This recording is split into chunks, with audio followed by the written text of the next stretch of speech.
So, coming up to a year ago, I was just on the internet on YouTube, and on that sidebar where they show all the potential places you may want to look at the videos.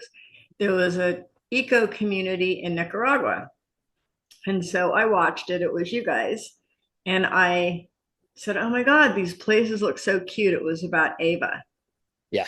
tiny home community. And I'm like, this place looks amazing. But then at the end, there was the referring to smart home technology. And I'm like, ah. Uh, So I can't remember if I emailed or actually called Brandon and I said, can you guys do an eco community exactly like this Ava tiny home community on one of your properties or on this Grand Pacifica property, but the opposite of smart home technology? And you guys did some due diligence and the answer came back, yes, we can. yep. And then, you can explain why that is because it's unique. In the first place, the biggest sources that we see of EMF causing issues or products that cause issues within a home, it's always the routers, Wi-Fi, if you have it turned on, and generally large appliances. And so we've strategically designed the houses so that the refrigerators, the washing machine, the location of the electrical main breaker box are all located on a wall as far away from the normal living areas as possible. So where your bed, the head of your bed is practically the opposite end of the house from where your refrigerator or your washing machine might be. And the same for your living room.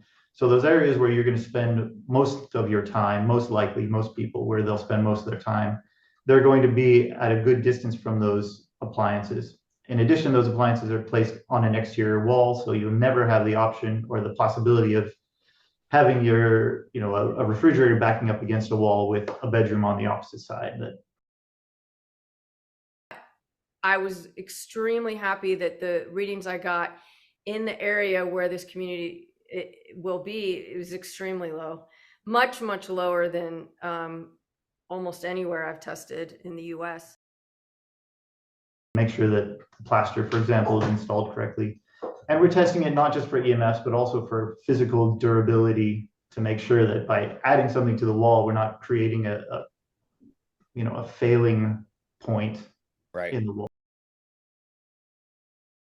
Well, I think there is a growing awareness for different reasons about technology in general, about wireless technology, and about a lot of the benefits going forward as far as minimizing our exposure, right? To Yep. whatever degree you can or you feel inclined to do it.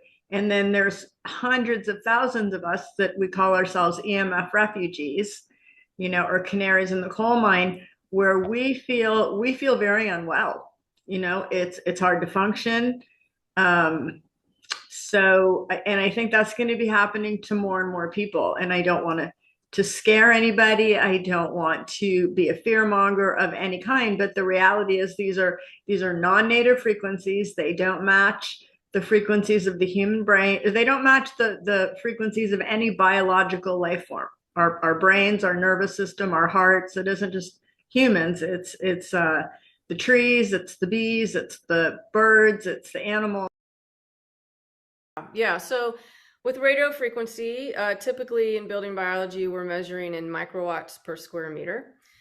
And so, I walk into an average house in the US and I'm getting 1,000, 5,000, 10,000, a million next to their router, crazy levels of radio frequency. My goal is of course, is to get it as low as possible wherever I am. And in building biology, we say that under 1 microwatt per square meter is no concern, that almost no one will react to under 1 microwatt per square meter. Of course, there are some that do, but 99% of us are just fine at that level.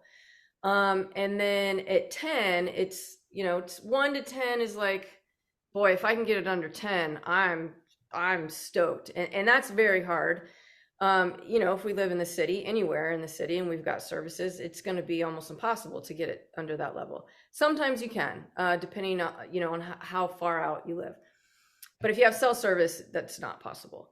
So in the ISLA community, the proposed area, I was getting, in some areas, I was getting consistently 0.1 to 1. And kind of in the center of the area, very consistently. And I tested over the course of 4 days. So I went out a couple times a day over the course of 4 days to make sure, during the week and the weekend, to make sure that I got a representative, sample of different times of the day and different, when it was busier, et cetera.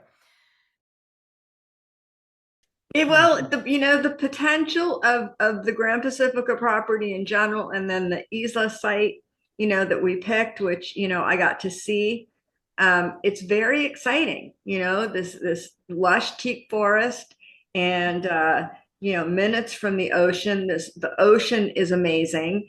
The beach is amazing. I've explained to a lot of people, it's got this black lava sand quality to it that's amazing for grounding. So the idea that there could be a like-minded group of people together in a community with health as a priority, and then also, as we've talked about in a couple of other webinars, the freedom piece. Nicaragua never had a lockdown, never any mandates of any kind, other than what the airlines imposed.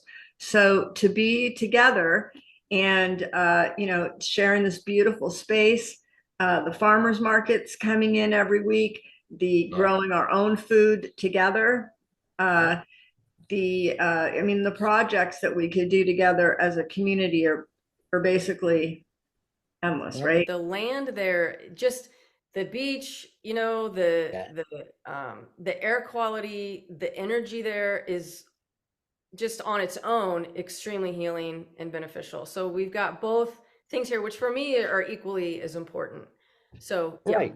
And I'm glad you mentioned the beach. We didn't even talk about that, right? But I mean, the Eastland neighborhood is about 600 yards from a beautiful, wonderful swimming beach, about 1,000 yards from a surfing beach for folks who love to surf.